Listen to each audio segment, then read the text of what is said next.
Good morning বন্ধুরা, প্রতিদিনের মতন আজও একটা ব্লগ নিয়ে চলে এসেছি। তো চলো দেখা যাক।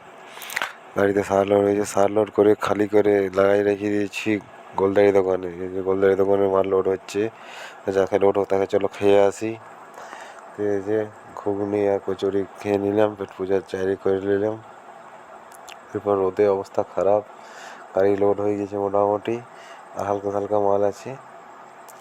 তো চলো এবার গাড়ি লোড হয়ে তিরপল বেঁধে রেখেছি, একদম গোটাগুটি তিরপল করে দিয়েছি। গাড়ির লুক ফাইনালি লুক, এবার গাড়ি ঘুরবার জন্য রেডি। আমার গাড়িটা ঘুরবার জন্য রেডি। এক সাইডে লাগিয়ে দিয়েছি, হালকা কিছু মাল আছে, মালটা নিয়ে বেরিয়ে যাবো। যে রোদে অবস্থা পুরো খারাপ। তো রোদ দিতে দিতে এমন জল দিয়ে দিল, দেখো গোটায় ভিজিয়ে দিল আমাকে, একদম পুরোপুরি ভিজে গেছি। তো চলো বাড়ির দিকে যাওয়া যাক এবার। চলো টাটা, বাই বাই।